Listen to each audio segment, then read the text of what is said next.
focus on Liberia right now. Share the video, invite a friend. This is very, very important in observance of Black History Month. We are spending an entire month plus on Liberian history.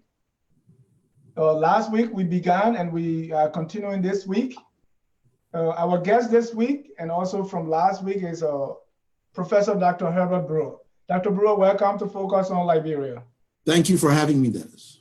All right, this is our second time, and if you miss this, you are not going to get Professor Brewer again, so just tune in, make sure you're here. We want to welcome all our viewers across the globe. Watching Focus on Liberia, we want to say this is a great time to be a Liberian because we're going to learn about ourselves. Marcus Garvey says, anyone who does not know their history, their culture, you are like a tree without roots. I don't think any of us want to be like that. So please welcome to Focus on Liberia. Participate in the conversation, ask questions, give your comments, and even after the show, continue to write and continue to ask questions. There's a lot to be learned. Once again, Dr. Brewer, I want to say welcome and thanks for honoring our invitation to be back. Sure. Dr. Brewer is an associate professor at Morgan State University. He's an historian. Specifically, he knows a lot about slavery. But tonight, we're going to treat the second waves of migration.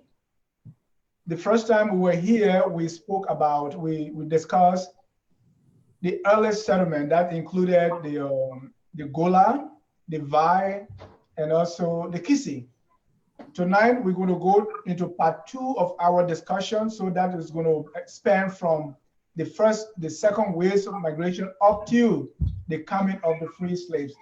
Dr. Brewer, why don't you just review for us, walk us through a bit what we discussed and where we're going today? Sure. Last week we discussed the settling of Liberia, or the place that became Liberia. And so just for our discussion purposes, of course, the place was not called Liberia at the time. It would subsequently be called Liberia, but at that moment, I would argue that different groups of people had different names. One of the problems with discussing our history is that we look at our current political boundaries and names, and we project it back into the past. But the past was quite different from the present time and even from the last 200 years. The boundaries of the Liberia that we have today, those boundaries are kind of artificial. By that I mean, over time they were constructed by states, including the settler state that was in Monrovia as it expanded the current Liberian state, but also the British and French. They all had a lot to do with the final boundaries that Liberia has to do, the 43,000 square miles. And it becomes a little bit, for some people, is a bit more complicated because when you go back to what's happening there before 1847, the people who lived in what is today Liberia, they did not recognize those borders and boundaries. So that communities, full communities and complete communities, resided on both sides of what today would become, what became the boundary. So they were residing in Guinea and in Sierra Leone and Liberia and Cote d'Ivoire and Liberia. So when we talk about the Liberian past, we kind of had to take that into consideration, this whole matter of those boundaries. And we can talk about that a little bit more. But we talked about how that particular land becomes occupied permanently, and to the best of our knowledge, in terms of the oral accounts, in terms of linguistic analysis, in terms of archaeological evidence, the Gola people are the ones who would have occupied part of what we consider today's Liberia. Now, that doesn't mean, again, just to be clear to people, that doesn't mean that the Gola occupied what we call Maryland County today, or they had sovereignty over Maryland County or Grand Jida County. Basically where most of that population is concentrated in today's part of today's Bomi County would have been where they established themselves. Because again, Liberia was not Liberia. Kisi people came But then again, the land of the Kisi land, includes, even back then, includes part of what would be Liberia, part of what would be Guinea, part of what would be Sierra Leone. So those were there long before, hundreds of years before any of these other colonials or even the Americans arrived on the scene. Now,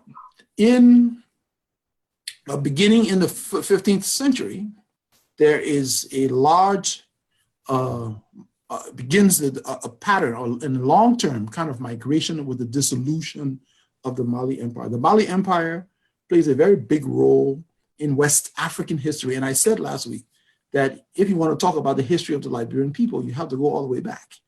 There are successor empires to the Mali Empire, Songhai, etc. There are many other successor empires. But what happened with the dissolution of the Mali Empire was an entire Mande diaspora, where people who were part of this political formation and cultural formation migrated to other parts of West Africa. So, and one of the places that they would have eventually settled as well is what today, again, people would call Liberia. The first of that group were what in Liberia we call the Vai. The Vai people should understand who the Vai people are. Some sources refer to them as the Jula. I hope I'm pronouncing that correctly. And the Vai themselves are a branch of that same Manding diaspora. They're part of that. And so they would have come after the wave of the Gola and Kisi at earlier periods. The Gola and Kisi would have come from a separate part of West Africa, north of Liberia, just as how the Vai would have come from the areas of the Mali Empire.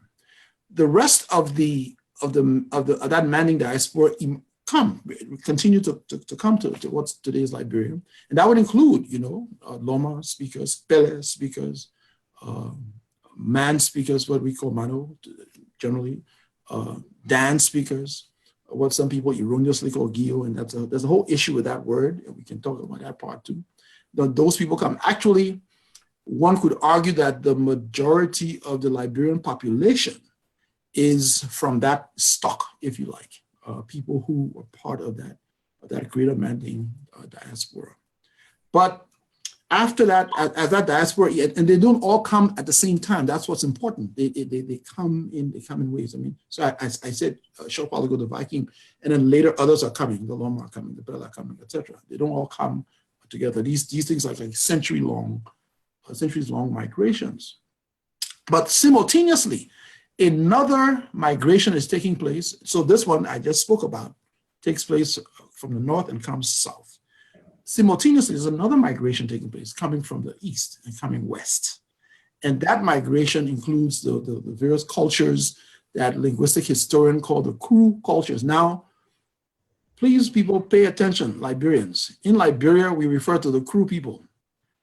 But the linguists and the experts who make these classification systems refer to the Crew languages, right? The Crew languages. They used to call them the Kwa languages. Many of you out there in the listening audience would have probably read books that were published 50 years ago for the first time, 60 years ago, anthropologists doing their work, and would have referred to the Kwa people. The linguist who those same, this Western linguists for the meanwhile, who they're taking the cues from, changed the classification. And so they refer to the Crew language groupings. And very quickly, I will, and that's what I kind of want to talk a little bit more about today. But just sorry about that, just for a minute. And so we're just going over again last week. So in discussing the movement of those of the Mande and Atlantic speakers, we kind of briefly went over aspects of their societies as well. And I made the point about their cosmology, their beliefs in the creative forces of the universe, their philosophies and religions, spirit, their ideas and attitudes toward the land, towards labor, their gender issues, etc. All of these sorts of things. We talked, we went through and mentioned some of them. So we'll come back to those again as we discuss the crew migrations. The crew languages is again one of the ways in which we try to classify and understand Africans in that earlier history, are part of what again, the experts refer to as the Niger-Congo. It's a branch of the Niger-Congo languages, and more precisely, the Atlantic Congo variant. And the Kru languages, and these are languages, not dialects. Let me also emphasize that part as well. Again, in Liberia, we tend to say, you know, what dialect do you speak? What dialect do you speak? And we're done with that. There are languages and then there are dialects. Dialects are like parts of languages. And I'll quickly give some examples. So the Kru languages, and Liberia is not the only place where Kru languages exist. The Kru languages are all the way from Nigeria, Cameroon, Nigeria, Ghana, all of those countries to the east of Liberia along the coast, Ivory Coast, all of them, the Kru languages that are there. The Kru languages in Liberia include, in fact, there's a Kru language spoken in Burkina Faso as well, the Siamu. The Kru languages in Liberia include the Kua, who some, again, for historical reasons, people refer to as Bele. It's actually is a Kru. The Glebo, who the Americans, when they got to Liberia, could not pronounce it properly and spelt it Gribble, but in the languages, it was the Glebo people, and not a Kru. The Klau people, who we in Liberia generally just say Kru, but it's the Klau that we're talking about. The Kran, Bassa. Now, even if as I'm giving you those names, there are so many variations within them. So, for example, they're not just the Klau speakers. There's Tajosong, you know, who are another Klau speaking group as well. There's Sapo, which is not exactly Kran, but it's a kind of cross between Klau and Kran, and it's close to that Kran. In Ivory Coast, they refer to it as the Guere or the Wheat. If you look at Glibble, for example, you have 5 different dialects that are kind of recognized. You know, there's seaside, there's the interior, and then there are these various dialects within it. And then in Ivory Coast itself, Gribble speakers are referred to as Crewmen. So again, you have all of these, you know, assignations that take place. Then of course there's the Bassa speakers, including the Dewa or De speakers. There's B, again, various dialects within Bassa. So that's a kind of quick and dirty, if you like, quick overview, you know, of these linguistic classifications. Although linguistic variations are not necessarily exactly the same as ethnic, you know, variations. Again, these things are complex, and we ought to be able to understand these things. And history, of course, studying that history helps us to understand what are the particular characteristics that differentiate our just, you know, marvelous, I would argue, of variety, of diversity that we have in terms of our cultures. Well, thank you so much, Dr. Brewer. Once again, if you are just joining us, this is Focus on Liberia. For the entire month, we are discussing Liberian history.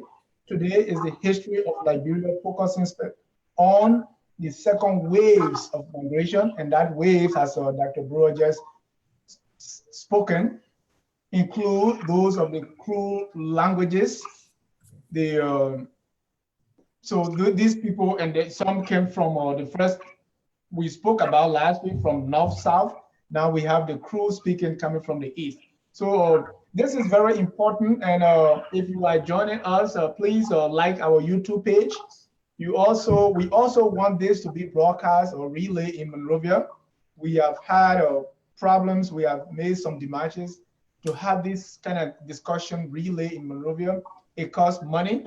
So we're going to be posting our information later on. So if you can donate, even if we don't have everything being broadcast in Monrovia, if we can even have just one segment of this very important history being relayed in Monrovia, we would really, really appreciate it. I'm going to post our account information so you can help us so that this can be broadcast right there in Monrovia. This is Focus on Liberia. Once again, I want to welcome all our viewers. We want you to comment, be a part of the discussion. So, Dr. Brewer, the second wave, you know, what really triggered this second wave? So, and I'll actually go back a little bit more. because I was reading comments and people last time somebody wanted a chronology and he wanted probably an exact chronology. Unfortunately, we cannot give you. No one can give you an exact chronology, but we can come as closely as we can to certain things. No, you can write this down. Number one, the 43,000 square miles that we call Liberia today. There's nobody there if you went back 10,000 years, if you went back 5,000 years, or most likely even if you went back 1,000 years. And that's again humankind. The history of humanity is the history of migration. The African people, let's look at it broadly again. We want to understand Liberia in the context of African history. The African people, thousands of years ago, migrated towards the West, meaning so people in West Africa, thousands and thousands of years ago, there was an African migration on the continent itself. The very first migrations that saw humanity leave Africa because humankind emerged in Africa. And there's all of the fossil evidence to confirm that. And they moved out of Africa and moved into different parts of the world, but they also populated the rest of the African continent. So our ancestors, the ancestors of the Liberians, would have, like the ancestors of the Senegalese and the ancestors of the Ghanaians and everybody else, they would have migrated across the continent from their origins are in the Nile Valley and in the Great Lakes region and those places, and moved onto this side, meaning western side of the continent. So it's a 1,000-year kind of process of migration. Why do people migrate? People migrate for political reasons. That's like the simplest of things. People migrate for environmental reasons, and environment includes food. Environment includes weather.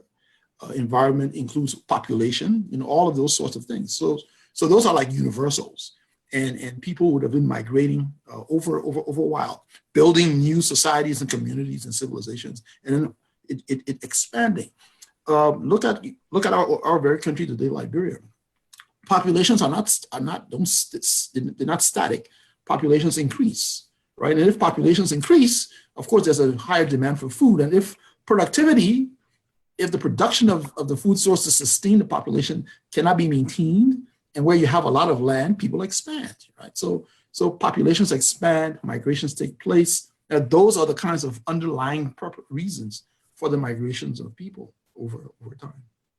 And I can start to talk about some specific, because I'm thinking of time, talk about some specific histories in terms of the people coming from the East. Global tradition holds it that the Glebo are the first who crossed the Kavala River. That's how the tradition, and it's not contradicted by the tradition, by the oral histories of their, should we say, cousins, of the other cohorts of Kru speakers who move into what today is Liberia. But so if they were the first, they're there, but then others come and then move on further. So all of these various ethnicities that I've been referring to, they're moving ahead. They're moving ahead, and of course, the folks who move the furthest would be the Kua or Bel-Air, Liberians like to refer to, who end up in what today is Lofa County, right? And they're kind of like, people kind of seem to think of them as isolated, but I can come back to that part as well. This notion that people are on a fixed territory and that territory belongs to a particular ethnic culture. That we can discuss that part as well. But then all these Kru speakers are there on the coast. The oldest physical documentary evidence we have of their presence is the Portuguese. We'll rely on them. The Portuguese, who have no interest in Liberian history, the Portuguese mariners from the 16th century, when they come along the coast of West Africa, this is the early 1500s, late 1400s, early 1500s, as they are looking for routes to the east and looking for gold at that moment, they stop by our coast between Cape Mount and Kavala, Cape Palmas. In fact, those names that we give to those places now are names that the Portuguese mariners put on their maps that they made, right? They're giving these names, including the Kavala River. And the global people are already there. So we know that because the Portuguese say that they're there, right? They meet them, they communicate with them. So that's roughly 1500. So for 500 years, we know, right, that the group of people there have had communications with Europe, that for that length of time alone. So that's just something to take in. Yeah. The relationship, of course, will change over time. The relationship that Europe has to the people who live between Cape Mount and Cape Palmas will change over time. We can talk about that part later. Because I'm talking here now, I'm starting to introduce the coming of the transatlantic slave trade. When the Portuguese first emerged, when Portuguese first appear on the coast, they are actually not coming for slavery. That slavery issue will develop over time, will come over time. But for suffice it to say that in those initial trips and voyages, they encounter the ancestors of Liberians. And you said that's in the 15th century. Well, the end of the 15th, the beginning of the 16th century. What were some of the Portuguese arrived? You mentioned Kavala. What were some of those other names that the Portuguese gave? Cestus, St. John, St. Paul, all those are Portuguese names. We call it St. Paul today and St. John, but the Portuguese on the maps was Sao Paulo, Sao João, which is John in Portuguese, etc. Kavala is the name of a fish in Portuguese. Kind of say they saw a lot of it there, a type of fish, and they gave it that name. So it was their name. Now, of course, the people who lived there had their own names, and we would have to ask again specifically for each of those, because it's different languages. What did the people, local traditions? What would have been the names of those places? I personally don't know the names that the people who lived there called it before the Portuguese give it those names. But those are the kind of official names, because on official maps of Liberia, those are the names that are now used.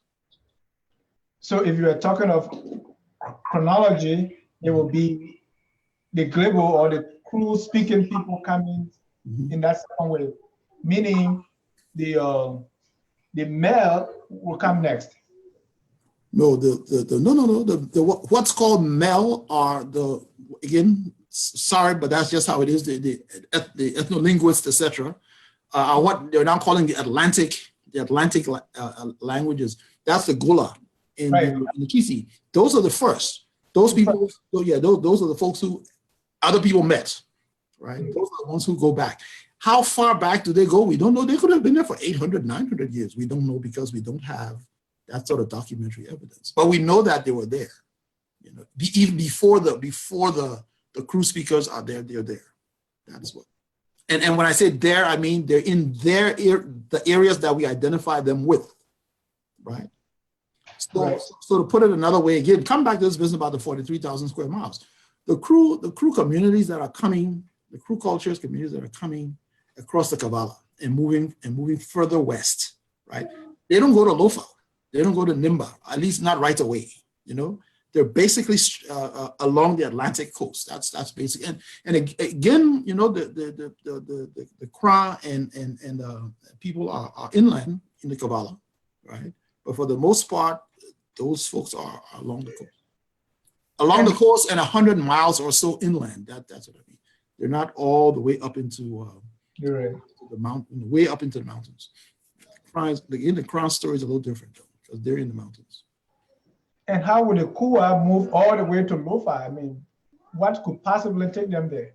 They have a whole lot of different explanations for what. But I mean, again, they're looking for my own theory, because history is people looking for interpretations, people explain things that are happening there, is that they're looking for security and sustenance. They're looking for independence and looking for a way where they can have a livelihood, where they can practice their beliefs, they can support each other, they can support themselves. Without harassment and without fear. And so that's the place they find, and they go home.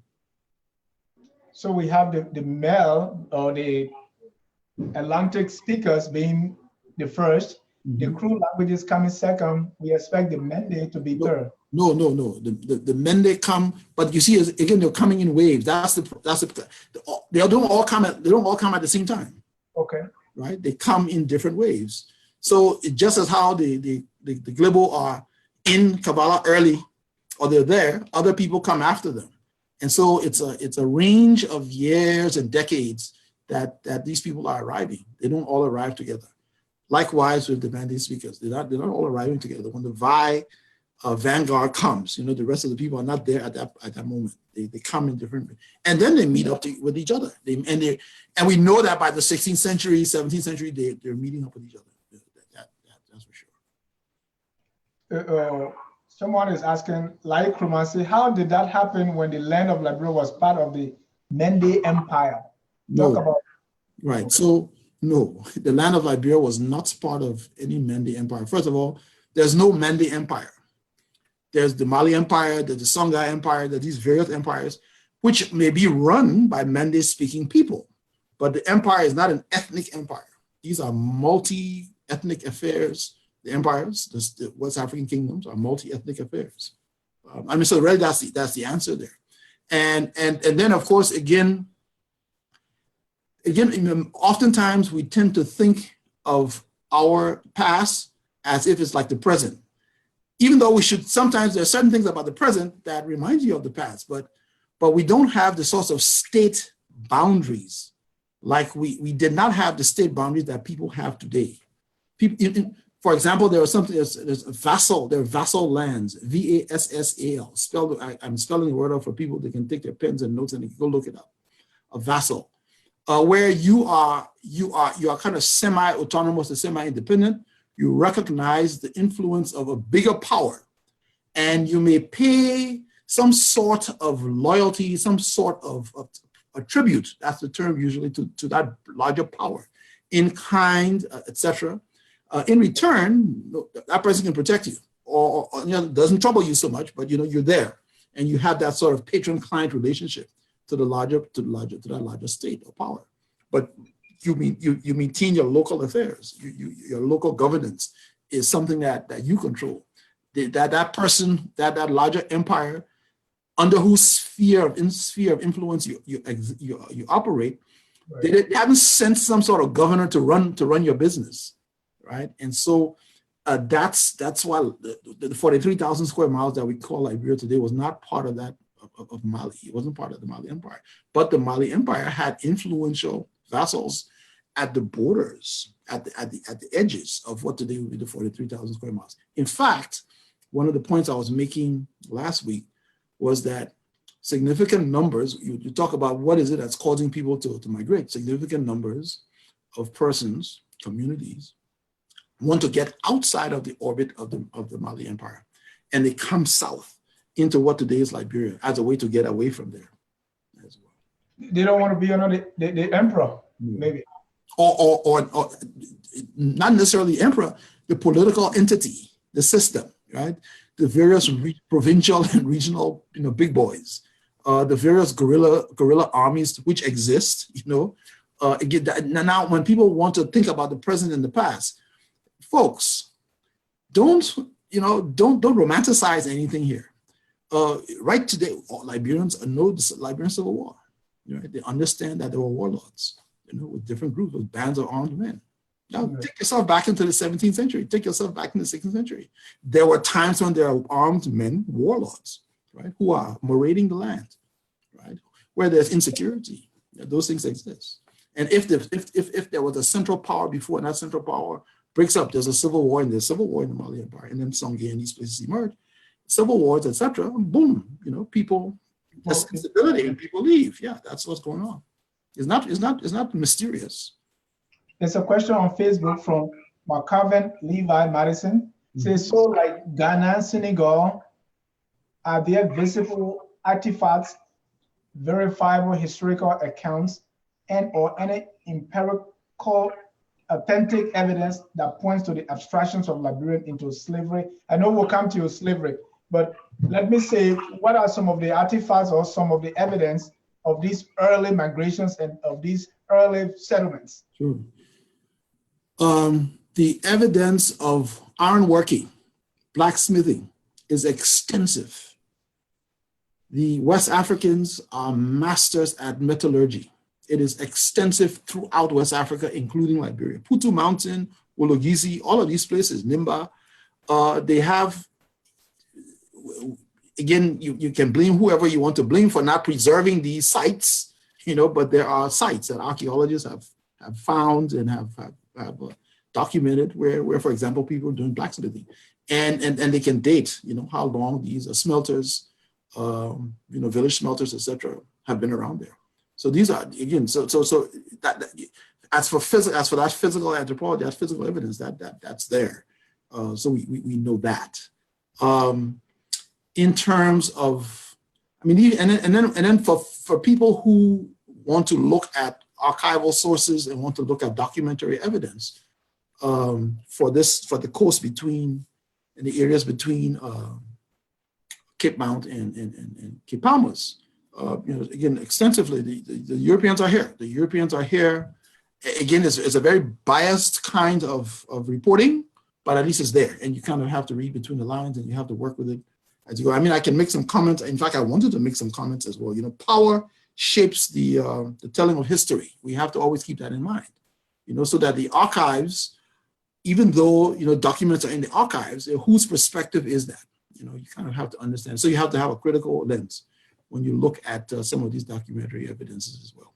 But certain things they are clear about, like who's there, and what are these people doing. It's interesting. Sometimes comments are made by these mariners for whatever reason. They're making their observations, and they tell us something about the life of the people who live there, in terms of their sociology, in terms of their political organization, those sorts of things.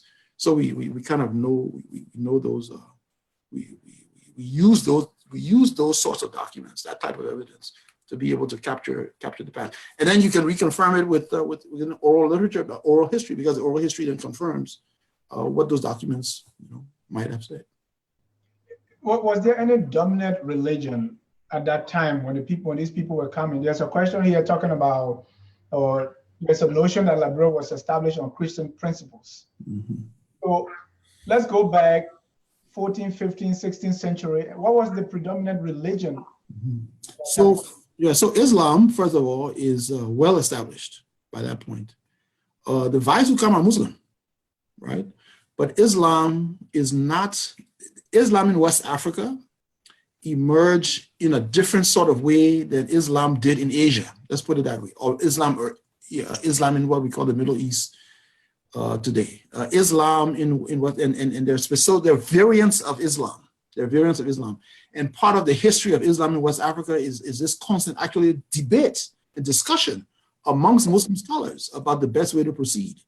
And ideas, people, contesting ideas of what is the true Islam, what's the true path. It in our history, meaning our collective regional history, is the basis of a lot of warfare and conflict. The struggles over defining Islam. So I'm just sort of saying, just remember, for example, that Islam is widespread. Many of the people who would have come would have already been Muslims, and they brought Muslim culture, writing, etc., those things with them. But that's one side of the story. The other side of the story, because we need a 360-degree view, the other side of the story is that the non-Islamic societies of West Africa, right, including the people who are the pre-Liberians, if you like, have very long-standing or well-developed cosmologies, right? Notions. I spoke of that last week. Notions about God. There was a German philosopher. This is important for us to understand all these things. There was a German philosopher, a famous German philosopher called Hegel. And Hegel in the 1830s is writing and publishing and speaking at the end of his long career, very influential, about Africa. And one of the things he says, he says Africa has no history. And then he goes on to say, they don't even have a concept of God. And I'm saying all of this also to let people know that when many of the Americans come here, they also have that attitude that, well, these Africans here don't know about it. They don't have a sense of God. Or they don't know what they're not that heightened, they're not that developed, etc. But nothing could be further from the truth. They're well-developed cosmologies. And I made that point before, that in many of the societies, many of them shared, certain principles in terms of the cosmological, the views. The notion of spirits and spirit possession, the notions of polygamy, the notions of polytheism, spirit possession, the notion of divination. These are like very important cosmological principles. Now we can spend days, hours, just discussing divination, discussing polytheism, discussing ancestor veneration, another important part of the cosmological package. And in this regards, the West African people, right, the ancestors of today's Liberians, are not odd, strange, or anything else. The ancient Romans, the ancient Greeks, who people praise from Europe, etc., those people believed in polytheism also, right? The so-called founders of Western civilization, they believed they were polytheists themselves. So our ancestors are not outside of the mainstream of human civilization at all. Indeed, I would put them right in the center of it. The big monotheistic religions come later. So let's just leave that there as this. I hope I kind of answered that in part. Yeah, you answered that, and we'll come back to it. But let's talk about one particular ethnic group, the Mandingo. Mm-hmm. Yes. At what point did they come, and where did they settle? So there's this, I'll really call it a foolish notion among Liberians, some Liberians anyway, that the Mandingo are not Liberian. And so it's not, you hear them say that. It's a lie. It's not true. The Vai are a branch of the Manding people. The Mandingo are a branch of the Manding people. These are, just as I speak of the Crew languages and communities, they're the Manding languages and communities, one of which is the Mandingo, one of which is the Vai, right? One of which are Loma, one of which are Apele, one of which are Man, one of which are Dan, or Liberian people say Gio. Those people all come from the same tree, so the same cultural tree. Those are branches from the same cultural tree. So they were always there. In fact, they're amongst the earliest in Liberia, right? They're always there. They're not. It's not that they're not there. They're there. They're part of it. So that's really the short. That's the long and short of it. Okay. And again, they're there before the Americans, if you want to look at it that way as well.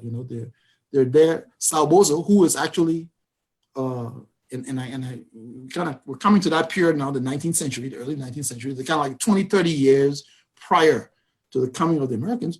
Salbozo, the way the Jangabad Johnson, who was like the authority on Salbozo, makes a point that Salbozo is a Mandingo and Ogola. He had, which also tells us about how complex and complicated our histories are, even though we kind of want to simplify things. But Salbozo is a Mandingo man, and he was there before the so-called pioneer settler Americans. Salbozo was there. In fact, he was the main man. Had it not been for Salbozo, he was absolutely a necessary condition for the creation of the Liberian state in 47.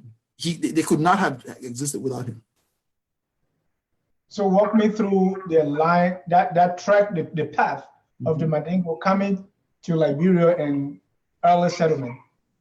I'm saying that who we call Mandingo in Liberia today, right, is a much larger group of people than Liberians acknowledge. That's kind of what I'm saying, right? And so therefore, which is in part the difficulty, challenge, or problem that Liberians with this fixation on ethnicity and ethnic identity, right? It leads you into all of these sorts of areas, right? There's not so in Liberia there's a language, Mandingo language. There's a culture, those sorts of things like that. But it's not a sort of what's the word I'm thinking, and that this doesn't only apply to Mandingo people. It applies to every one of the various ethnicities. It is not a sort of glass in which is self-contained. That's what I'm thinking of. It's not self-contained, where it's you either or you're not. There's fluidity and flexibility. It overlaps, if you like, with all of the various sorts of ethnicities that we have. In many ways, the sort of historically over time, these ethnic identities sharpen, they sharpen because of the nature of the circumstances that people are in there. But Liberians can't find a way out of this, again, if they kind of only think in that narrow sense of, well, when I went to school, I was taught, these are the 17 tribes of Liberia. and you're either in one or the other. It's not. I sometimes think of myself. There's a program here in the United States with this man Gates from Harvard, and he does DNA tests. And I'm sure that many Liberians would be shocked if they did their DNA tests. Beating the chest that I am Pele and I'm Gil, or I'm crying, and then they come and find out the DNA test tells them that they're actually X% Mandingo, X% Vi, X% all of these other kinds of things. It'd be nice to kind of to try that. But again, I'm just saying that ethnic identities are things that historically, those things transform and shape. And I like how you describe that as a foolish notion, because that notion has not gone away for many years. But why is it that because almost all of the ethnic groups migrate, and they still have their cousins across the river somewhere, either in Guinea, Sierra Leone, or Ivory Coast? That's, I live in Guinea. I saw the Ma across. I saw the Loma, Pele, and all that. Why is it that it's so pronounced about the Mandingo being from Guinea or being from somewhere else? Is that any historical? Yeah, sure. It is. It is part of Liberian history, and I'm kind of impinging in part on Dr. Ngovo and the rest of them who are coming after me. But it's political. It is very political. Yeah, it is very political. This business about claiming nationality and nationhood. I maybe I'll take the opportunity now to make the point that, so Liberians are in the process of really redefining, in a way, reshaping their national identity. And again, it's a historical process, and so people are asking the question, who's a Liberian? What makes you a Liberian? Those are good questions. What are the elements of the nation? Those are all important questions to be put on the table. And as we push those boundaries, it's clear, that it's a dynamic process. There's no. That's what I'm saying. And as when we look at the history truthfully, it's a very dynamic process. It's that people have there's a kind of common history. Even when you fight, I put it this way: if you're fighting each other, in the process you become new. The act of you fighting one another, you're fighting to own the nation. So that way it's a strange kind of way, but you're recognizing each other because each person is making a claim, right, to the identity. And so then you're recognizing it. Part of it could also be I'm talking about the Mandingo anti-Mandingo bigotry or prejudice in Liberia. Part of it could also be the whole history of Christianity in Liberia, and how Liberian politicians have, over time, used that as a kind of weapon or tool, in trying to mobilize support by scapegoating and othering, another group. And of course, Islam has been that sense of a struggle and fight.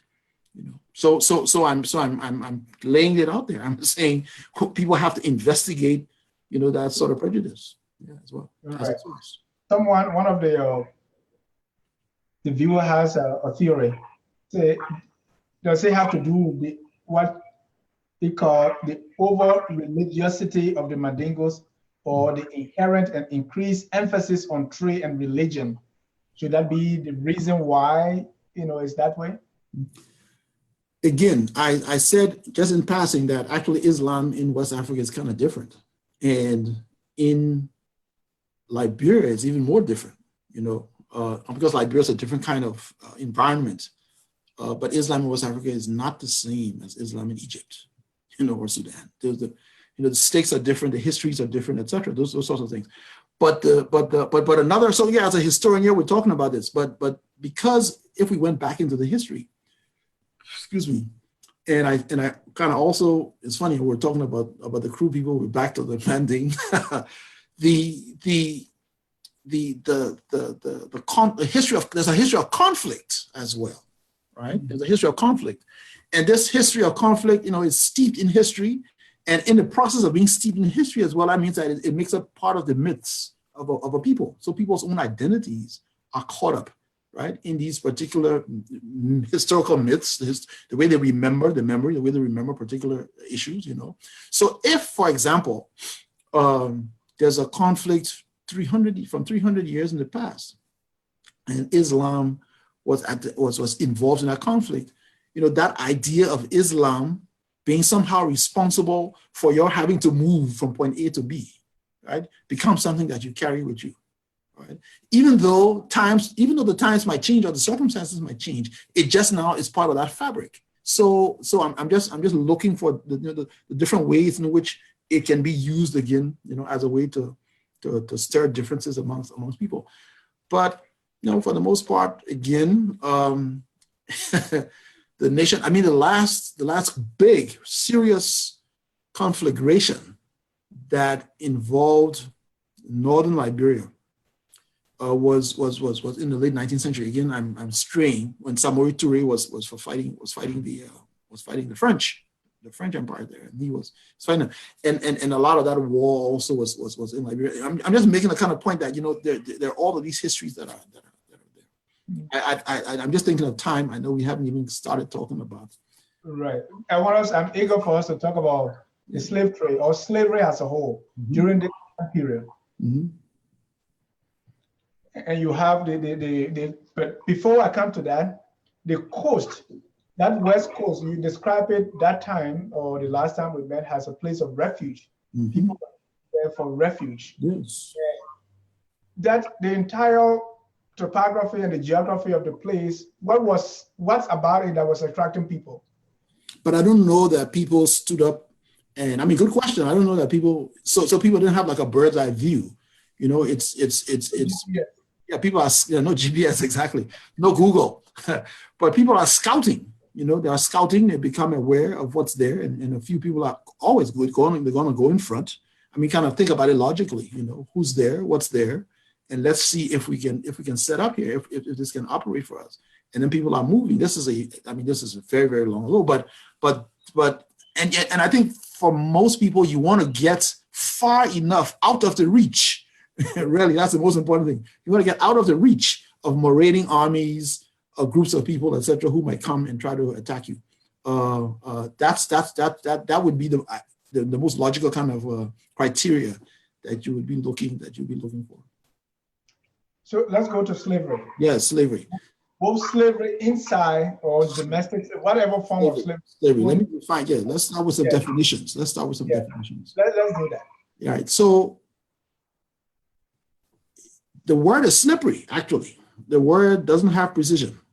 And most people just think about it as the opposite of freedom, you know, that you're somehow bonded to somebody. You're forcibly under the control and power of someone else against your will, you know, slavery. And then it has all of these other connotations that come with it. But, you know, let me disabuse people of a few things.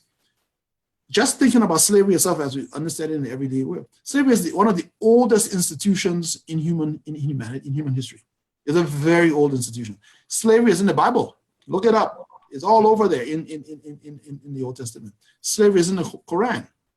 It's in the Jewish Talmud. So the Abrahamic religion, slavery. Abraham has slaves. Slavery is all over the place. If you go to the other groups of religious big organizations, the Hindu, etc., you know, slavery is there. So Africa is again in the center of civilization. Slavery is part of civilization. And in fact, I would even advance the argument, and I'm not the first to do it, that the notion that we should just all be free and nobody should be a slave is actually more recent. So it's not that people were not free, but that a lot of people were enslaved, and people took it as a normal part of life. Now, having sort of said all that part, let's look at West Africa itself and what becomes transatlantic slave trade. In West Africa, there are different forms, as I said last week, of bondage, of dependency, right? There are different levels of it. There are people who, for example, by the law, people who lost their freedoms because they were in debt, people who lost their freedoms because they committed a crime, people who lost their freedom in war, right? Prisoners of war. And the punishments vary. There are people who, you know, slavery didn't mean that you were enslaved or in hock to somebody for the rest of your life. It could have been for a particular time. right? Until the debt was paid or you serve your sentence. Those sorts of things. There's a whole variety of that. In more modern times, and especially for folks who are in the West and in the Americas, their equation of slavery is the plantation slavery system of the Americas. That's their, people working on cotton plantations. That's their notion, mostly, of slavery there. That is a specific and a type of sort of thing there. Excuse me. Not what. So there's slavery in West Africa, as I'm saying to you. There's slavery in Europe. There's slavery in Asia. And those are old institutions. And those things exist. The transatlantic slave trade transforms this old institution. In fact, it was dying out in many places, including in parts of West Africa. But the transatlantic slave trade gives it a new lease on life, and it transforms it, and it intensifies it. It creates a whole new type of regime, right? Dr. Brewer, before you continue, you are speaking of slavery before the transatlantic slavery. Like, it was not all that bad. That's what I'm understanding. Well, you characterize it as not all that bad, and I'm trying to say, think about it historically. Please do not read history backwards. I'd like to say, do not impose our contemporary understanding of these things on what the people in the past did. That's what I'm trying to sort of say here. We're taking our values of the 21st century and we're judging everybody else who came before us on the basis of what happened in the 21st century.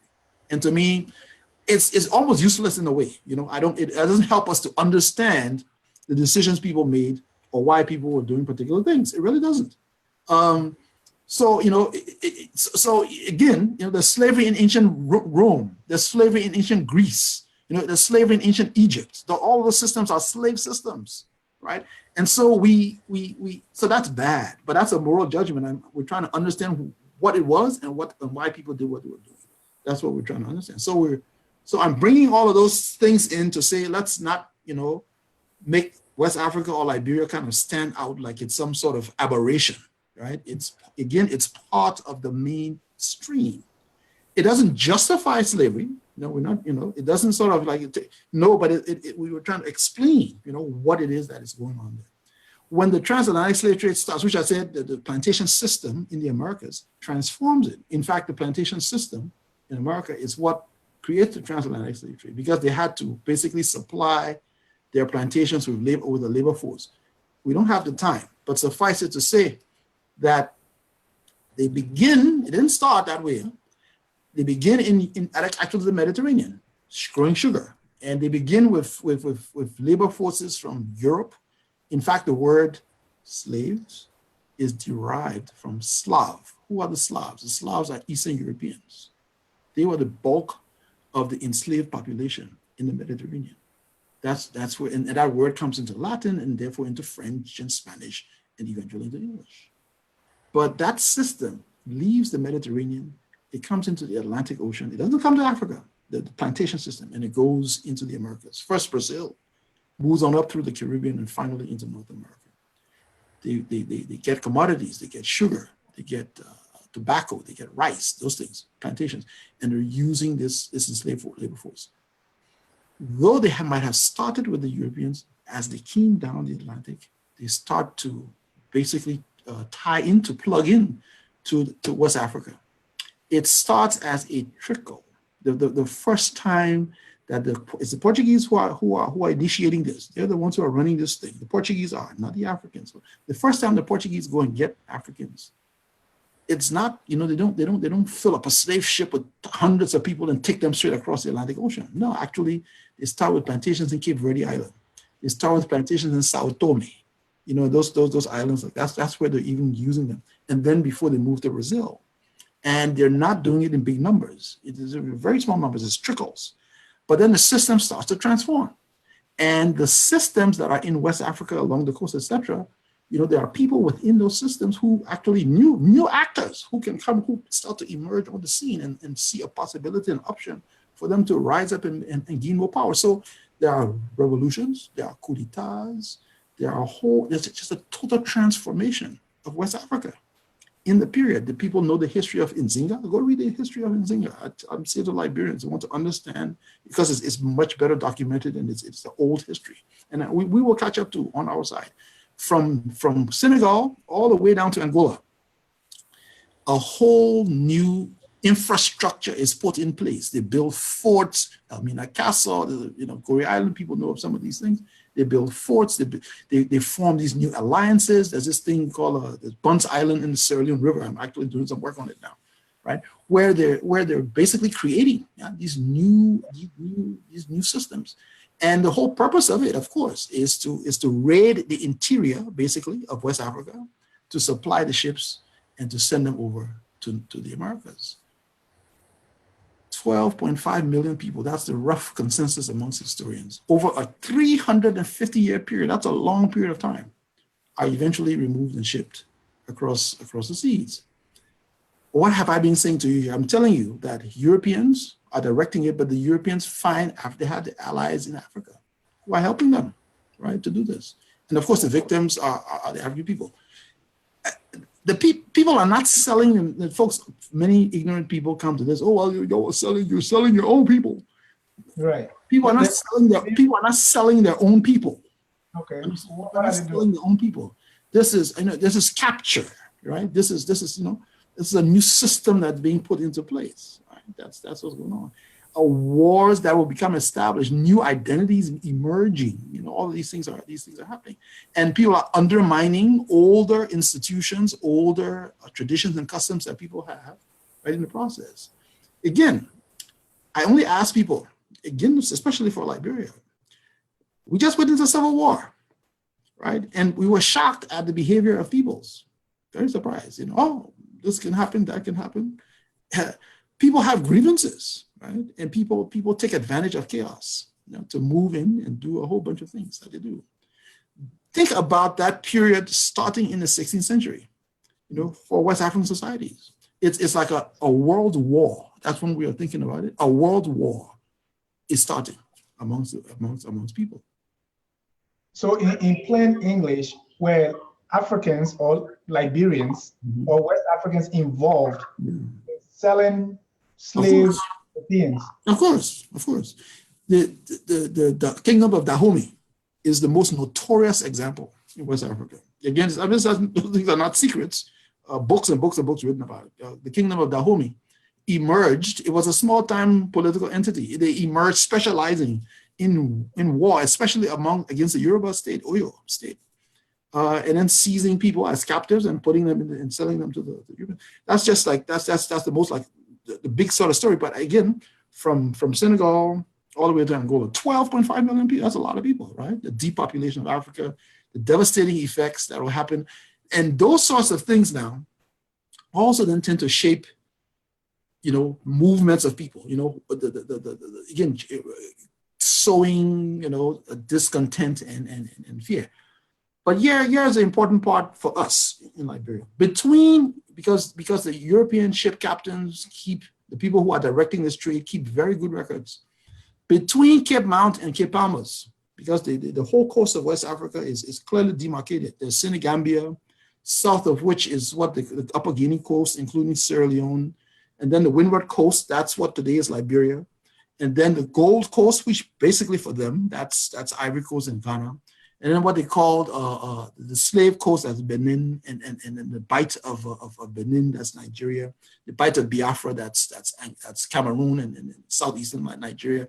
And then there's Angola, which they call Congo and Angola. That's that side. Gabon, those places on that side. That's the coast. And they kept records. Scholars over the decades have been compiling all of those records. This area between Cape Mount and Cape Palmas has the smallest number of persons removed from Africa, which to me, it says a heck of a lot and is a very interesting thing within itself. Meaning, in other words, that of all of the Africans, the people taken from West Africa, the smallest, the fewest came from what today is Liberia. So people were captured in Liberia and taken into slavery, but not as much as right next to Sierra Leone. Definitely not as much as what becomes Ghana, Nigeria. And so, in fact, the three largest areas where they captured Africans was in Angola, in Nigeria, and in Ghana. Those are the three largest areas. And these numbers, that activity as well amongst the slave traders, varied over the centuries. But remember, I just said 350 years. Yeah. Right? So and in the 1700s is when it's like the largest of this movement. So in Liberia, what becomes Liberia, there's insecurity amongst people, and the Europeans will still find along the coast people who they will do business with. The man the Liberians call this Zoloduma, who was a Vai chieftain, Zoloduma. Zoloduma was in the business. In fact, he traveled to Europe, and this is Vai tradition tells us the story of Zoloduma. Give that example. The same Sabozo, the Americans call him Boatswain. Why? Because he worked on the ships, right? He was a mariner at some point. So I'm trying to sort of show some of the complexity of these relationships that existed there. It's not, people want to see it in black and white. We're the good guys and we're the bad guys. And these people are the good guys and these people are the bad guys. Yeah. And it was never really like that. It was a lot of, again, unknowns and this insecurity, and those sorts of things. And in that period, I'm talking about now the 1700s. Now think about the sort of 100 years before the Americans reach. In that period, again, if people would have shifted, defended themselves in ways that they could defend themselves. One of the problems we have is that we tend to look at again, identities as, I keep repeating it because I think slavery challenges the notion. We tend to think of identities as fixed again, that, this is who you are, and that kind of consigns you to this place and you stay there. And that's your job in your role. No. People fought back, people ran away, people did a lot of different things to resist this. I like the comparison with the Liberian Civil War, because during the Civil War, there was chaos. There were a whole lot of things going on, so you don't expect people to behave all the same. There were bad people, there were wicked people, and there was all sort of things that were done.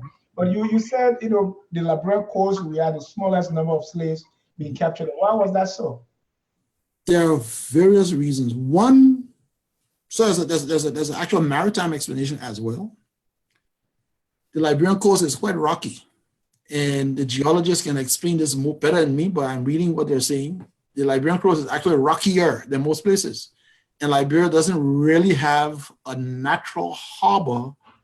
If anybody's been to Freetown actually has a natural harbor, and they've got safety and that sort of thing there.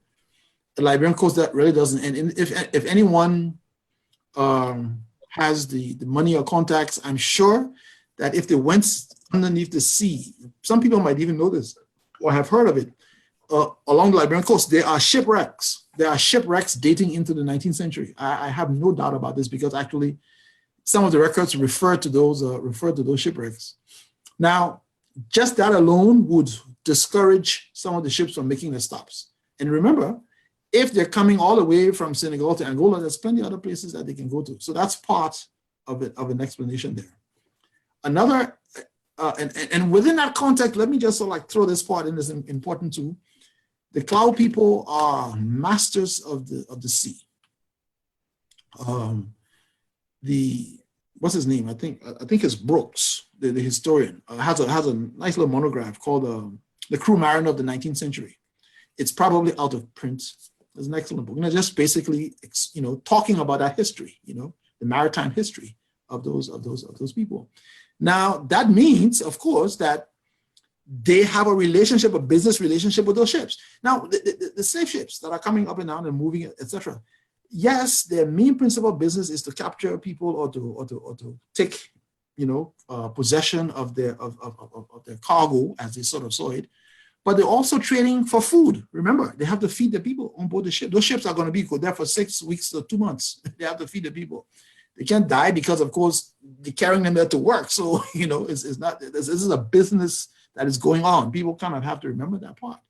They have to get water, fresh water. They can't drink salt water. Right? They have to have all of those things before they grow. So they are trading. Right? They have to trade. Now, if they can't come into the up to the harbor itself, so to speak, they need people who could take things, right, in the canoes, stevedoring, as it's called today, take things from the ship to the canoe and back. right? And that includes food, that includes items for sale. You know, white man get off his ship, he come, you know, he on the beach, and he tell you what his business is, and he pays you, and you give him, you know, his rice or whatever it is that he wants to buy to carry back on his ship. And then you kind of go. So that's you know, that those things are taking place. You know, all of those things are taking place simultaneously to each other or with each other. So this business about you know, the coastal area and what, you know, what transpires. the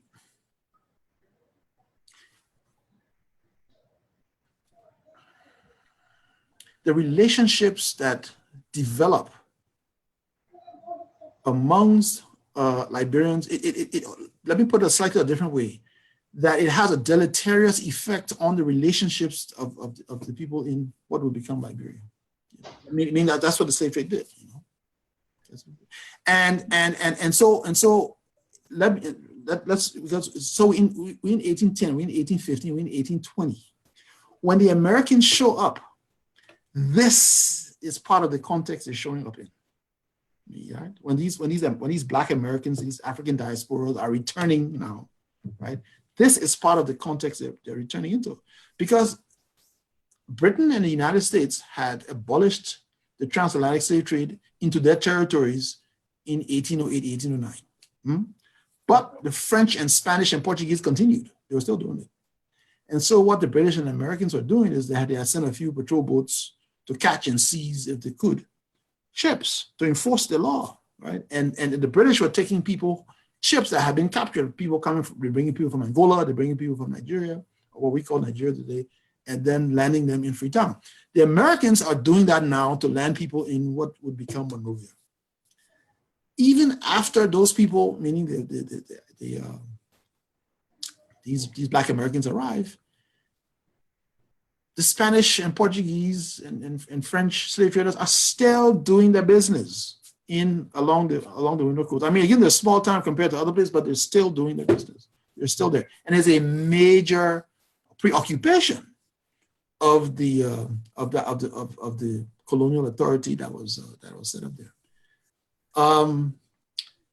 So I'm sort of saying to you that when these people show up, think about it this way. Don't think about it from the point of view of the Americans. Think about it from the point of view of the Liberians who are already here, right? When this system had been established, the world's being turned inside out.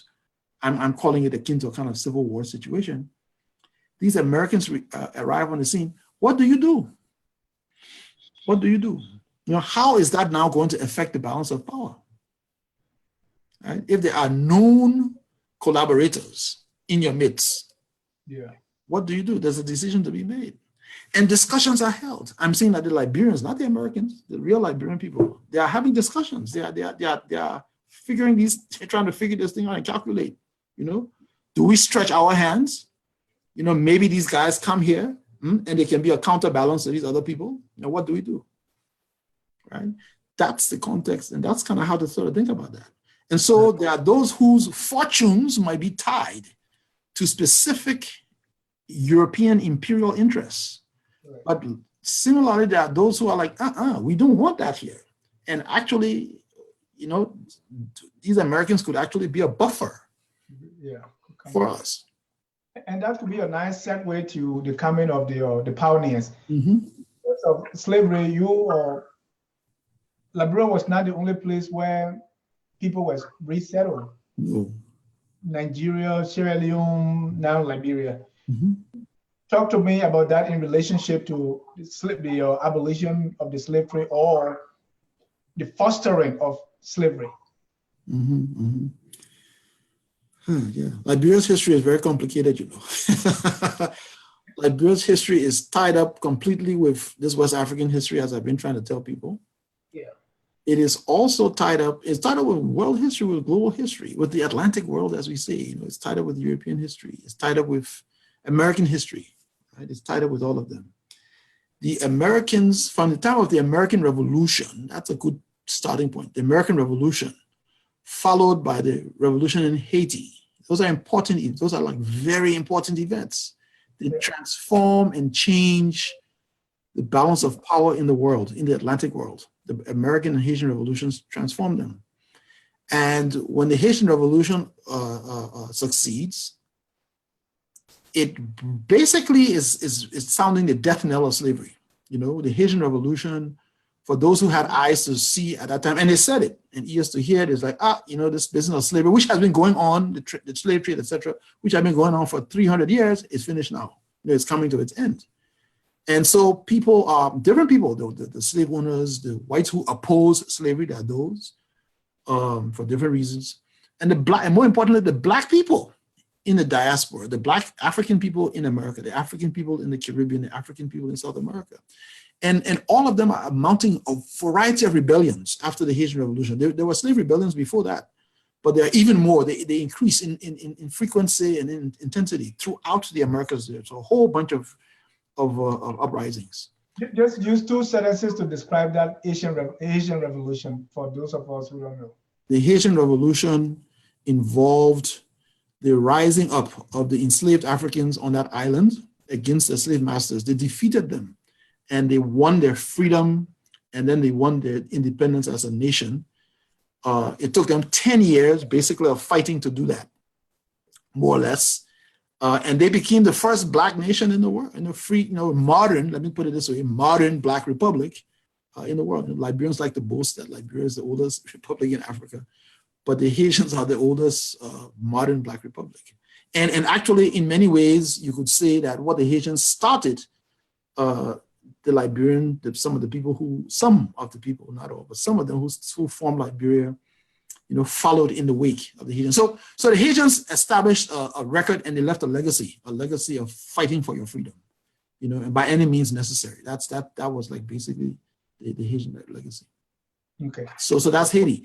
And once that happened, these Africans in the Americas now start to sort of think to themselves, oh, so the dark days of slavery is finally ending, and let's look for different ways. And so some of them are fighting in their own respective countries and leading rebellions. None of them are succeeding like the Haitian Revolution. A lot of them are ending in bloodshed, right? And some of them are saying, but you know what? The whites have made it very clear that they are not giving us our freedom. We're not going to gain it. It's not going to work.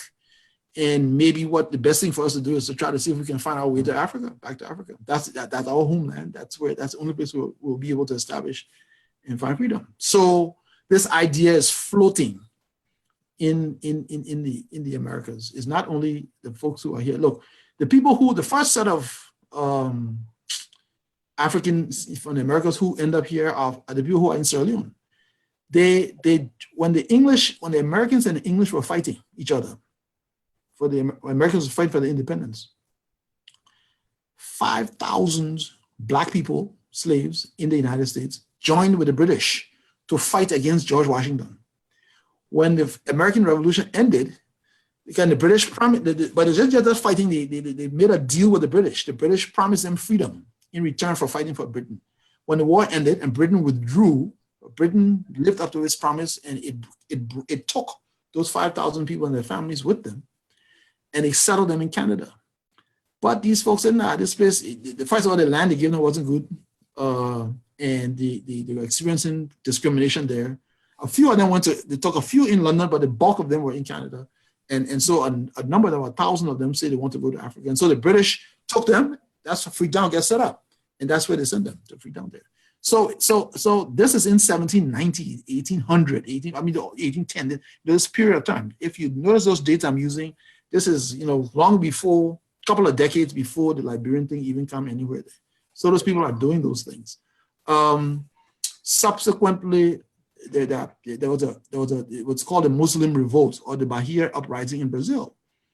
They would rise up, in Brazil, and then after the Brazilians after the Portuguese put down that rebellion, they still took a whole bunch of them and said, hey, the people said they want to go to Africa, go, and that's how Lagos gets established.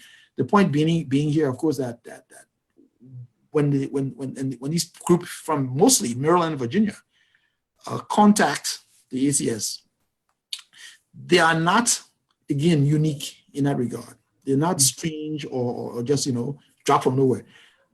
I said when they contacted the ACS, and I'm saying that for a purpose, Liberian history has been construed in a way where you see all over the internet, you just Google it, and it's like the ACS founded Liberia.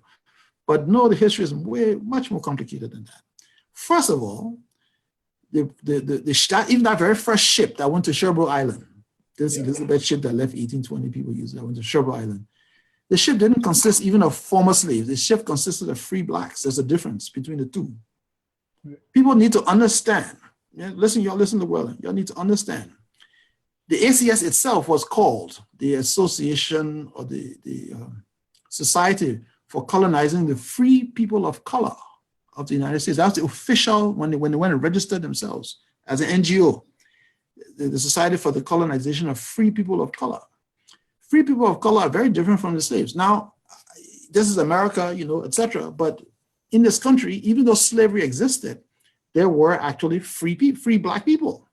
And those free black people were a thorn in the sides of the white plantation owners, right? For obvious reasons as well. Yes. Runaway slaves can hide amongst them. The free blacks were always accused of fomenting slave rebellion, all of those things, right? So if you could move them out, that'd be fine. But the free blacks themselves, excluded from citizenship because you're free, but you can't vote, you can't serve on a jury, et cetera, et cetera. All these laws are against you. You're discriminated against even though you're free. Figure that, in this society, with the fugitive slave laws that they have, where you can catch any black person and accuse them of being a former slave or runaway slave, best to leave. And so this Pan-African idea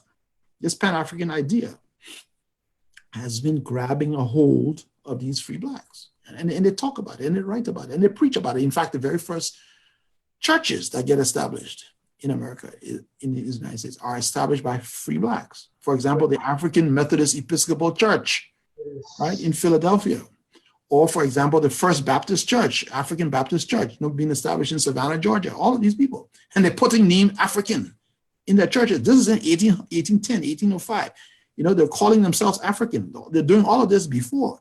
It's very, you're very Liberian people. The Providence Baptist Church, it was created here by them. The Providence Baptist Church was not founded by white people. It was founded by free blacks in the city of Richmond. And that's who founded the Providence Baptist Church, with the idea of going and creating, this republic. The notion was already in their head when they were doing that. Had never been to Africa, but they like this idea. And when you see the history that way, it makes the history much more complicated, because it's not simply, the ACS is got the former slaves and is sending them. Lord Carey, who is a very important man in Liberia's history, but who is somebody who usually looked, people just, the ACS did not even pay for Lord Carey's way to go there. They raised the money amongst themselves. There are other people who raised money, among themselves to go. And Lord Carey was a difficult man from the ACS point of view. He was always in the backsides, creating confusion as far as they were concerned, because he was insistent on, I'm an African man. We'll run our own show. We don't want white people telling us what to do. I'm saying all of these things to say that the initial idea itself did not emanate, from slave owners or from white people. From ACS. It did not come from the ACS. No. These things were there before. And so what really happened here is a marriage of convenience was created between this group of blacks, free blacks in the country, and the ACS. A marriage of convenience. Now, I'm assuming everybody, y'all should understand what marriage of convenience is. You have a minimum kind of agreement on one particular issue, and then after that, everybody kind of to themselves. And that actually will happen in so many ways. Once they get there, it's trouble. Once they start to find their feet, once they find their allies, etc., there's a lot of confusion. The ACS, on the other hand, would like to, it's kind of like, sorry, some of you will be offended, but the ACS is kind of like a lot of these missionaries today who come here to America and sensationalize and talk about Africa in a particular way so they can make people feel guilty and collect money. They collect the money. We don't always see that money. Some of them use it properly, some of them don't, but we know it happens. You paint a picture the worst possible way, and you glorify what you're doing over there. Right? That's a lot. There's a lot of that when you read what the ACS is sort of saying. They're raising money all the time. and they're helping these poor, unfortunate people. That continuously say that. Most of the, so we come into the 1830s and 40s, as they said, many issues going on. Let's not sugarcoat it. There's fighting, there's war, there's aggression, all of those things are happening there. But it's again, there's a complicated picture there. But I want to stress this point too, though, that the very first series of missionaries in Liberia are not white people. They're not. Even though, again, the people tell the story in a funny kind of way. It's black people. It's black people from here there who are trying to Christianize and setting up these churches and doing these things. You know, this is black people. And when I say missionaries, I mean people who John Day, I think of him. John Day is not in Monrovia. John Day is in Bassa. You know, and he's every day he's going out there proselytizing. So again, this, you know, all of these threads come into that Liberian story, you know, and this new piece, meaning these African diaspora, these Africans from the Americas who have returned, has come into this picture now. And just again, we have to reshuffle the deck some more. And people now have to readapt, you know, and now we kind of have this other new scenario that is emerging in the 1830s and 40s.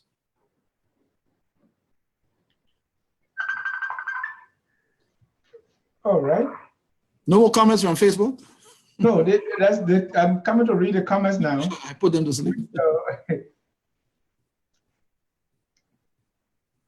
Which have a lot to do with the slavery and Africans selling. Mm-hmm. But Africans were, because the notion that is repeated on Facebook is Africans were very complicit with selling fellow Africans into slavery. Mm-hmm. And they were selling the strong men who were tied to some of those chiefs.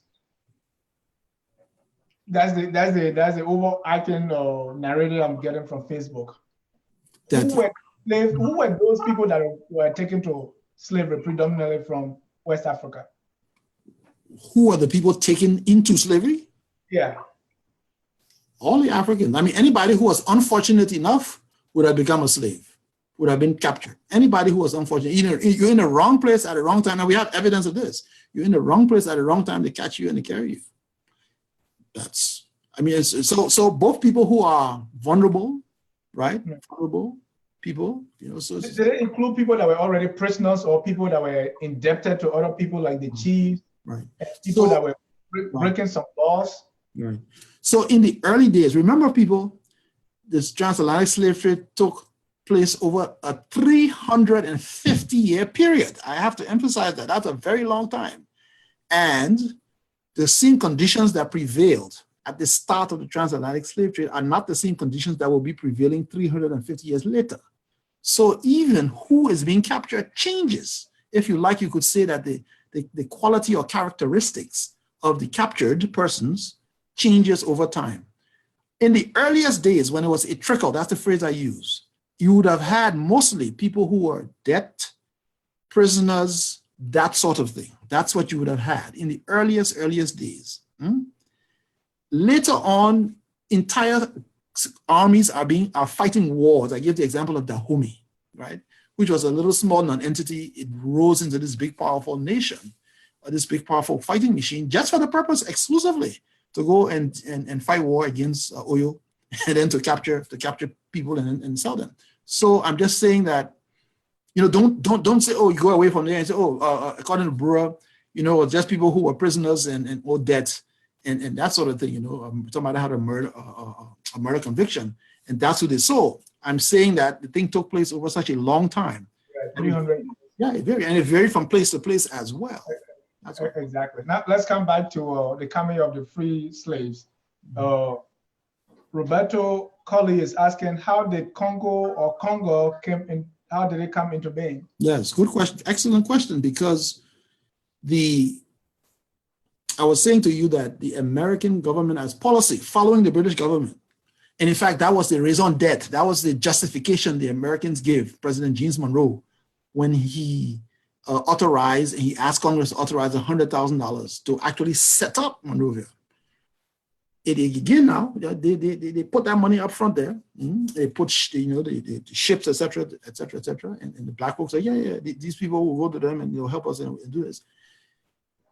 The ostensible reason is to capture slave ships, that are already on the high seas. And then once you capture the slave ships, basically because you're trying to suppress the transatlantic slave trade, you capture a slave ship, the slave ship had 200 people in it, the slave ship have 150 people in it, what you going to do with those people? You don't know where those ships are coming from or where those people are coming from specifically. And they probably might not even acknowledge it. That's too much work, because they're already breaking the law. You just take the ship to a place. And the place that they're going to take a ship is to Monrovia for the American Navy. When the American Navy caught a ship, it went to Monrovia. At that time, starting in the 1820s, 30s, over time. At that time, most of the ships that were being captured by the American Navy, because that's the area in which the American Navy was operating, was off the coast of the Congo River Basin, right? And so they would arrive in Liberia with them. And then, of course, all they would write down there was Congo. Again, this is the 1820s, 30s. We in 2019, our notion and idea of Congo is different. It doesn't mean, in fact, there's no country, quote unquote, called Congo. They're different kingdoms, etc. there. It doesn't mean that these people came from Congo as we know it today, DRC. It means that they came from the general region, right? How they got to the slave coast, how they got to the coast, that's a complicated matter. But we do know that that was the general area in which those ships had come from. And so the American Navy simply put down on their documents, captured outside the Congo, captured off the coast of the Congo. And so in Liberia then, the name then refers to these Africans brought from that region and brought to Monrovia. Over the decades, thousands of them are brought to what is at the colony at Monrovia. Thousands and thousands and thousands of them. What happened to those people? Those people are farmers. Those people are given land. They are given land. Those people serve in the militia. Actually, the first Liberian militia start organized.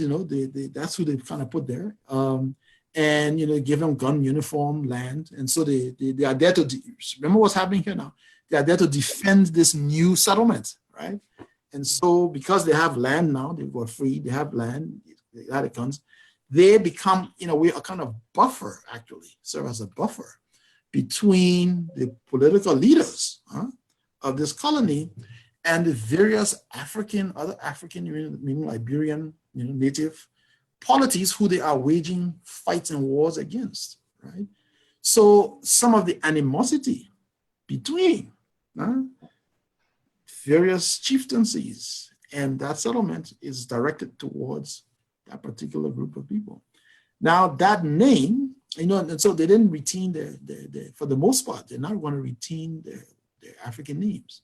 So they take Brown, they take Johnson, they take Smith, they take Queen names, they take English names. Those are the names that come. And their descendants are there in Liberia. They intermarry with the native indigenous population. They intermarry with the American Liberian population too. The descendants are there. But that term, Congo, originally referred to just that particular immigrant population. Over time, it became a term that referred to anybody who was an immigrant after the 1820s and 30s, right? So anybody who came from away by sea, right, after that time. So that's not just the people from Congo, the people from America, and of course, people from the Caribbean would come later, the people from the Caribbean, right? Just through that word. Became Congo, as we say in Liberia, Congo people. And then it turned even more that, it becomes a kind of a term of social class, really, as opposed to just ethnicity. A Congo person is somebody who is a person who lives in affluence, upper middle class, upper class person is a Congo person. That's a kind of meaning. So it evolved over time. Okay, we are slowly our time, but let's talk about the early skirmishes or some of the early challenges of the settlers. I know there were some fights to settle. Describe some of those encounter with the native population they met on the soil. The deal, was it like, okay, come on home, or no, you can be here, kind of thing? There's not one view. because again, that's why we started discussing, what's there, what's already in the land, in the society. There's not the kind of dualism. People kind of have a notion of settler and native. In 1822, there's not settler native. Well, for one thing, there's no settler. So, but these people emerge. The Americans come on land. There's a story. I myself, I don't believe the story. But there is a source that is repeated by Liberian historians, in which the American captain, Stockton, takes a gun and he puts the gun to the head of he called him King Peter. The Americans call him Peter. And forced him to sign his name put his X on a sheet of paper that said, I'm selling this land, Cape Mesirado, basically, to you. And then Peter kind of had to sign the thing because Stockton claimed that he had made a deal, Peter had agreed, and he come back to make him sign, and he said no, and Peter changed his mind. There's might be some truth somewhere inside there, but there's so much fishy, there's a lot that I question basically about that myth. But folks are just basically taking that particular story and going with it because it's on a sheet of paper. I mean, I, for example, asked myself, why would Peter, and it's stuck when you're actually reading Stockton's story, it's Peter and all of his advisors and people around him. And I'm thinking to myself, well, first of all, Peter was standing with his advisors and they were unarmed, very unlikely, very unlikely.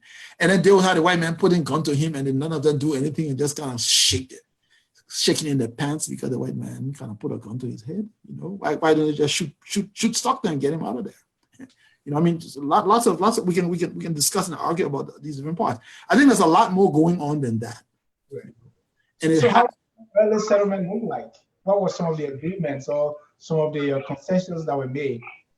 I mean, definitely the one that the Americans referred to as King Peter had relationships with, he had his traditional relationships and saw, he was playing different sides and just saw these people as encroaching on his, on his interests. He had business interests. But there are also other characters, including importantly Saubozo, who calculated differently. And Saubozo is the man I said earlier about Saubozo, that Saubozo came in at a crucial time to guarantee those folks. He's like, no, I'm putting my cards, my chips on this group here, who probably he felt could serve as a counterweight, to some of his other rivals as well. So as the Americans come to understand the politics of Cape Mesirado in the areas surrounding it, as they come to understand who the key players are, the relationships and histories between those different people, they cut deals, they made deals. I'll support you, you support me. I can come and I can protect you. That's mostly what it was. When you read Joseph Jenkins Roberts, some of his early reports and his presidential messages, etc., he's talking about, this is before he becomes president, when he's governor. He's talking about, going to places that today we would think of as parts of Cape Mau, parts of Bomi, parts of Basso, etc., in attempting to expand the ambit of the authority of the Liberians, this nascent state that they're constructing. And the key thing to all of that stuff is that I'm providing military protection to these people. That's the key part that Roberts keeps sort of putting there. So I'm just saying that people have different sorts of interests that they're calculating while they're doing this. I think that oftentimes in Liberian history, the folks, again, they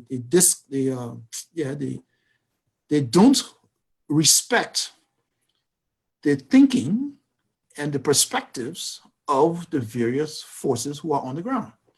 Hilary Teach is another kind of example. Hilary Teach, writing in the Liberian Herald, this is in the mid 1840s or something like that. He writes this obituary of, I believe, a Gola chieftain, big man. And the way Teach is describing the guy, this is clearly somebody who Teach had plenty of respect for. He's describing, how the fellow maneuvered things and his political savvy, of this particular individual. So I'm just sort of saying that the relationships that these folks have is a kind of complicated relationship that they have with each other. All right, if you're just joining us, this is Focus on Liberia. We are discussing Liberian history, and we are about to close. Dennis, if I may, I know we ran out of time. I do not want to leave the impression here that violence is not involved here. I really don't want to kind of leave without that. I mean, there's obviously violence. In fact, there's a history of violence, right? There's a history of violence in the establishment of the Liberian state. There's both coercion, but there's also cooperation. Those two things go side by side. And hold that, I just want to introduce you. This is Dr. Herbert Brewer. He's the Associate Professor of History, Associate Professor at Morgan State University, for those of you joining us. Go ahead, Dr. Brewer. So I'm seeing that there's a history of violence in the country. There's a history of violence in terms of the politics and the establishment of the state, where they have guns. In fact, one of the things that the Liberians, the settlers use is the American Navy. The presence and the presence of the American Navy, and the Americans sending them armaments, state-of-the-art armaments, being able to use that to overpower their specific rivals who they would have met there and assert their authority. Now, I'm asking my listeners, just think about it in that sense. Yeah, you're sitting now, you might not have anything in that present power, that's how you're looking at it. One man defeats another man. What is going to be your attitude? You say, you know what? Let me make friend with this man. That he finished beating that man there. We'll make friend, and I chill myself here after that. I mean, those are the kinds of things that are happening. But the use of violence, is what facilitates, subsequent pacts, peace treaties, etc., and the incorporation of the Liberian state. I mean, so we don't want to move that aside. Let me flip it around. And I talked about the history of violence. I also should mention the violence of history. The violence of history. And that means, of course, that, history, this is all story about who tells the history. The history is told by the winners. That's part of the violence of history. And so history doesn't care for the side that was defeated, right? So that part isn't there. And I think I want to laud you, Dennis, for what you're doing and this conceptualizing it. Let's start from what's there beforehand. We don't want to, the history of Liberia does not start in 1822. That would be doing violence to the people who are there already. So we want to look at it from the point of view of the folks who are there, who lost power, the people there who might have, lost the ability then to shape, even it's complex, but to shape the kind of futures that they want to, even as they're engaging with those who have come. And that violence of history, lastly, includes our over-reliance on the ACS.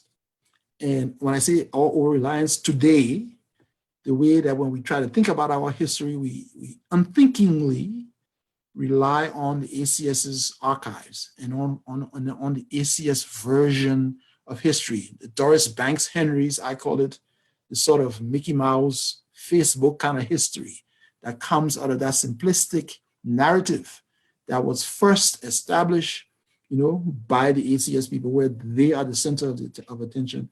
They are the main stars in that story. And then, under which they look at these sort of blacks who they have sent from America.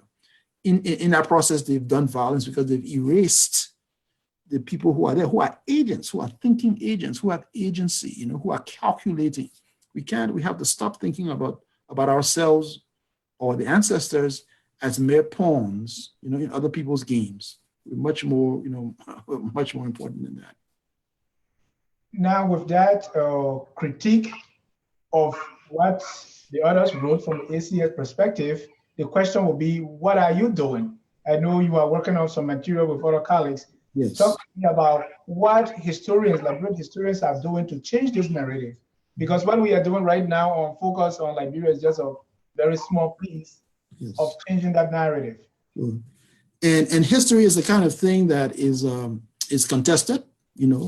History is both what happened in the past, but history is also arguments that people have now about the past. Therefore, by definition, it is contested. And people revise history all the time, right? Even though it would seem that in the Liberian case, we were stuck on this narrative forever. I would argue in part that this Liberian Civil War is an unintended consequence. Unintended consequence of the Liberian Civil War is it has led Liberians to rethink their history, and it has opened up spaces that we can now try to fill. In a way, I kind of think about Liberian history as overgrowth. You talk about, using this metaphor, you talk about a flower, but the flower is being choked by weeds and tall grass. And so you had to take the chapia and cut around it, cut the weeds, so you can give it air and light to breathe. And so that overgrowth is that ACS Doris Banks Henry's Truick Party narrative. That's kind of what I call it. And we have to chop all that stuff out so that the flower can bloom. One of the things we're doing, there's a group of colleagues and myself, historians. We include Dr. Ngovo, who will be on your show next week. Includes Dr. Kone at the AME University in Monrovia, Augustine Kone, Sam Ngovo. Includes Dr. Dunn, Dr. Burrows. There's an old project. It's a historical dictionary of Liberia. It's been published now for 30 years or more in 2 editions. We are coming up with the 3rd edition. We're updating it, strengthening it, and perhaps hopefully by the end of the year, that particular project will see its fruition. And again, we can use it as a stepping stone towards more research. People individually, some of these scholars individually are also doing work. I myself am doing it. And, hopefully programs like these, young people see it, they become interested. We can develop a pipeline, so young Liberian scholars can get into history, know the history, including, let me say it this way, including young women. I think that's important because, again, we want to hear the voices. I think it's necessary to hear the voices of Liberian women.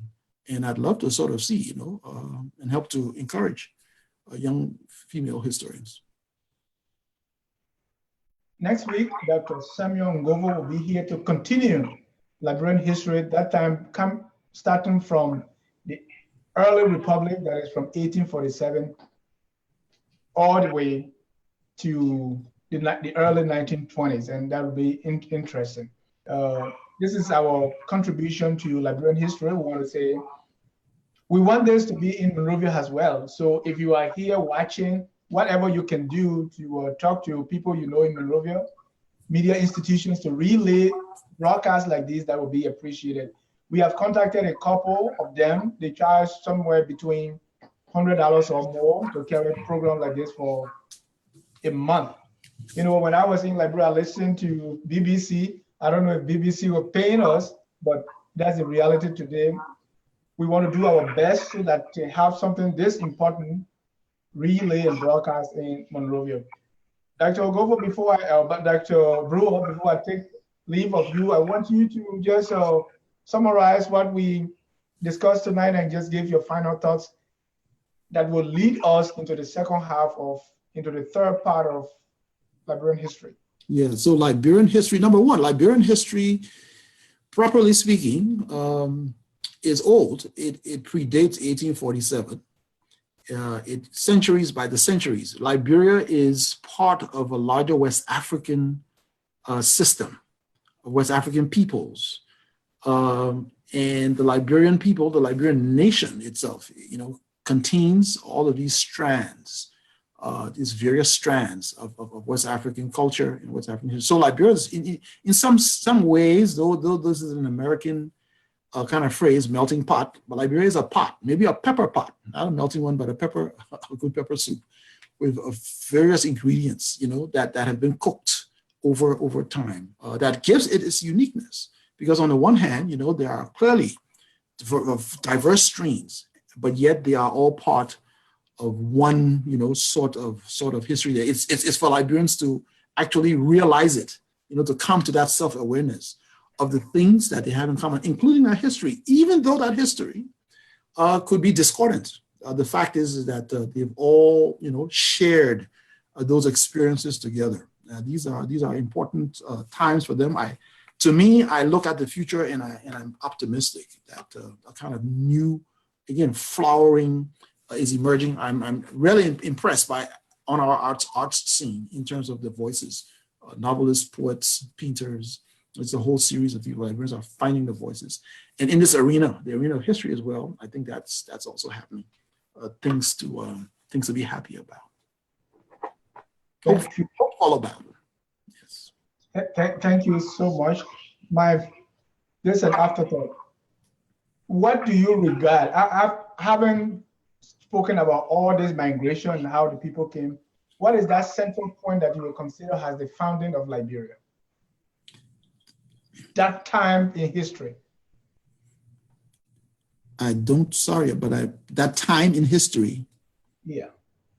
You mean which time in history? When Liberia was founded or when Liberia was established. Mm-hmm. When is it 1822? Why or why not? So no, 1822 is I guess it's the start of a new phase, basically in the people's history. 1822 becomes the beginning of a new phase, not the beginning of Liberia.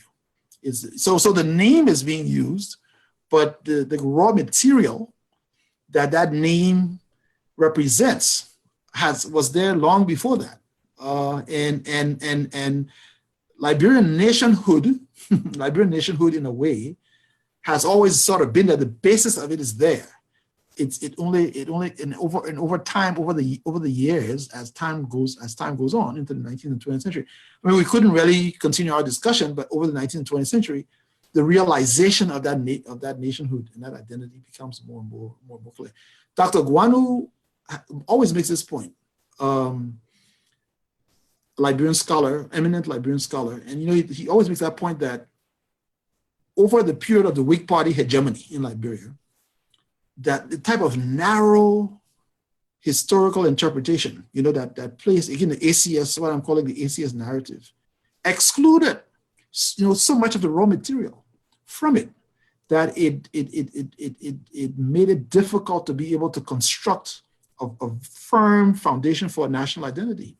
And so now, we now have that opportunity, basically, so it's a coup, overthrow, but not in a political sense, overthrow the Doris Banks Henry's, ACS, and now kind of construct from what we have and what's really there. We can now see, because we've removed this old, as I was using that phrase of the weeds and the bush, cut the bush down, and we can kind of see what was really there, right? And we can raise it up and polish it, and people can kind of understand, no, this is a national identity. I always say this to people, this new inclusive thing. During the Liberian Civil War, no faction of the Liberian Civil War attempted to break away from the state. None. It kind of, for people, there was not even a question. We have all kinds of factions, but all of them aimed at capture and Monrovia. That was it. For them, they took for granted that the thing is Liberia. Nobody wanted to create Northern Liberia, Southern Liberia, Eastern Liberia. No.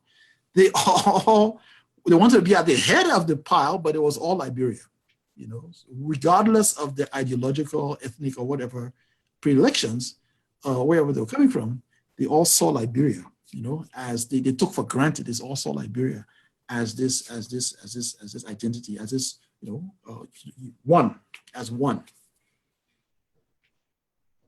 And we want to keep it that way. We all want people, and we are focused on Liberia. We are so excited to be a part of that, establishing that new Liberian identity by removing the weeds and the overgrowth and the bush, so that we can have that true Liberian identity. And thank you so much for coming. We appreciate the time and the discussion. I hope if you have time, please go back to our Facebook and answer some of those questions. I know we don't have that time.